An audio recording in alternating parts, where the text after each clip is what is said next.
قرآن اللہ کی رسی ہے، قرآن اللہ کی رسی ہے۔ یہ قرآن نے فرمایا وَاعْتَصِمُوا بِحَبْلِ اللَّهِ جَمِيعًا، اللہ کی رسی کو مضبوطی سے تھام کے رکھو۔ تو قرآن اللہ کی رسی ہے، لہذا رسی تو بڑی مضبوط ہے، رسی کمزور نہیں۔ اب دار و مدار ہے بندے کے تھام کے رکھنے کا، کتنا مضبوطی سے اس کو پکڑ کے رکھتا ہے اور کتنا زور کے ساتھ اس کے ذریعے اوپر جانے کی کوشش کرتا ہے۔ تو رسی کنویں سے نکالنے کے لیے بھی اور رسی بلندی تک پہنچانے کے لیے، جہنم کے کنویں سے اور کھائی سے نکالنے کے لیے قرآن کی رسی کو تھامنا ہوگا، اور بارگاہ خداوندی کی بلندیوں اور منزلوں تک جانے کے لیے اس رسی کو تھام کے رکھنا ہوگا۔ تو یہ رسی ہے کہ جس کو صوفیہ کرام تھام کے اوپر چڑھتے ہیں۔ اب اس رسی کو تھامنا کیا ہے؟ اس رسی کے تھامنے کا مطلب کیا ہے؟ اس رسی کے تھامنے کے اندر بہت سی چیزیں آ جاتی ہیں۔ سب سے پہلی چیز جو اللہ تعالیٰ بیان فرماتا ہے، فرمایا الذین آتیناہم الکتاب، وہ لوگ جنہیں ہم کتاب عطا کرتے ہیں، یتلونہ حق تلاوتہ، وہ اس کتاب کی ایسے تلاوت کرتے ہیں جیسے تلاوت کرنے کا حق ہوتا ہے۔ حق کیا ہے؟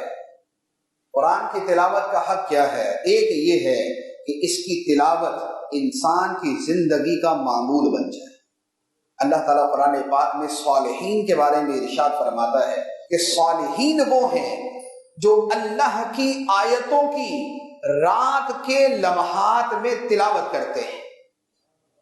رات کے لمحات میں اللہ کی آیتوں کی تلاوت کرتے ہیں۔ یہ ہیں وہ جنہوں نے قرآن کو مضبوطی سے تھام کے رکھا ہوا ہے۔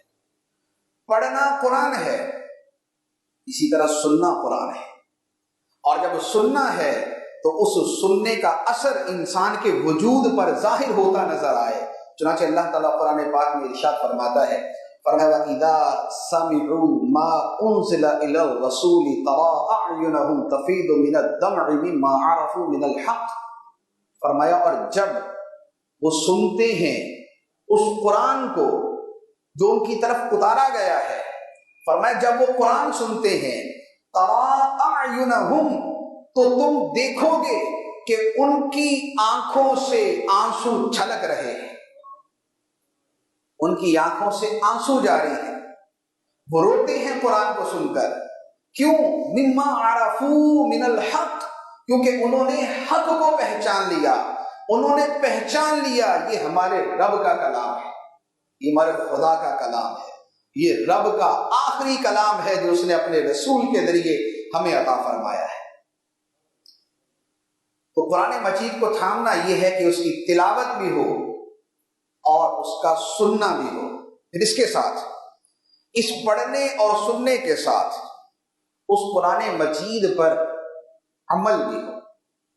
اللہ تعالیٰ ارشاد فرماتا ہے، فرمایا قد جاءکم من اللہ نور وکتاب مبین، بے شک تمہارے پاس اللہ کی طرف سے نور آ گیا اور ایک روشن کتاب آ گئی۔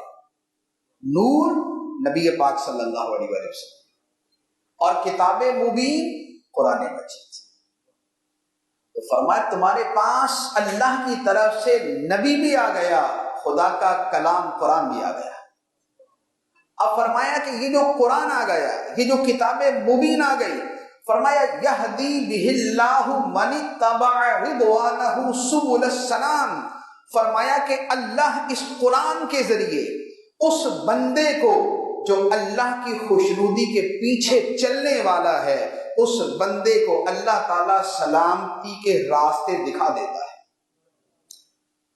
جنت کے راستے دکھا دیتا ہے، سلامتی کے راستے دکھا دیتا ہے۔ جو بندہ اللہ کی رضا کا طلبگار ہے، جو خدا کی خوشنودی کے پیچھے چلنے والا ہے، اور فرمایا کہ وَيُخْرِجُهُم مِّنَ الظُّلُمَاتِ إِلَى النُّورِ، اور اس قرآن کے ذریعے اللہ تعالیٰ لوگوں کو تاریکیوں سے روشنی اور نور کی طرف لے جاتا ہے۔ یہ ہے قرآن پہ عمل، یہ ہے تمسک بکتاب اللہ، یہ ہے قرآن کو تھامنا، یہ ہے اللہ کی رسی کو تھامنا۔ اور اسی رسی کو تھام کے رکھنے کے اندر یہ بھی ہے کہ اسے پڑھا بھی جائے، پڑھایا بھی جائے، سنا بھی جائے، سنایا بھی جائے، سیکھا بھی جائے، سکھایا بھی جائے۔ نبی کریم صلی اللہ تعالیٰ علیہ وآلہ وسلم فرماتے ہیں خیرکم من تعلم القرآن وعلمہ، تم میں بہترین شخص وہ ہے جو قرآن سیکھے اور دوسروں کو سکھائے، وہ بہترین ہے۔ تو اب جو سیکھنے سکھانے میں لگا ہوا تو اس نے قرآن کو تھام کے رکھا ہوا، جو قرآن سیکھنے سکھانے میں لگا ہوا وہ قرآن پڑھنے میں لگا ہوا، وہ قرآن کو دیکھتا ہے، وہ قرآن کو چھوتا ہے، وہ قرآن کو پڑھتا ہے، وہ قرآن کو سنتا ہے، وہ قرآن کو سناتا ہے، وہ قرآن کو سمجھتا ہے، تو یہ تمسک بھی کتاب اللہ ہے کہ جو قرآن پڑھنے پڑھانے میں لگا رہتا ہے۔ جیسے یہاں عشاء کے بعد وہ مدرسۃ المدینہ برائے بالغان ہے، یا اس کے علاوہ اور بھی کوئی بھی مینز استعمال ہوتا ہے، آن لائن پڑھتا ہے، لیکن یہ قرآن سے وابستہ ہے، یہ قرآن سے جڑا ہوا ہے، یہ تمسک بھی کتاب اللہ۔ اور نبی کریم صلی اللہ تعالیٰ علیہ وآلہ وسلم کا عمل مبارک اس حوالے سے کیا تھا کہ اللہ تعالیٰ قرآن میں بیان فرماتا ہے کہ اللہ نے وہ نبی بھیجا ہے جو لوگوں کے سامنے قرآن کی آیتوں کی تلاوت فرماتا ہے، اور تلاوت فرمانے کے ساتھ وَيُعَلِّمُهُمُ الْكِتَابَ، اور یہ کتاب انہیں سکھاتا بھی ہے۔ قرآن پڑھتا ہے، قرآن ان کے سامنے بیان فرماتا ہے، اور قرآن انہیں سکھاتا بھی ہے۔ تو قرآن پڑھنا اور قرآن سکھانا نبی پاک صلی اللہ علیہ وآلہ وسلم کی وہ سنت ہے جو اللہ نے قرآن کے اندر بیان فرمائی ہے۔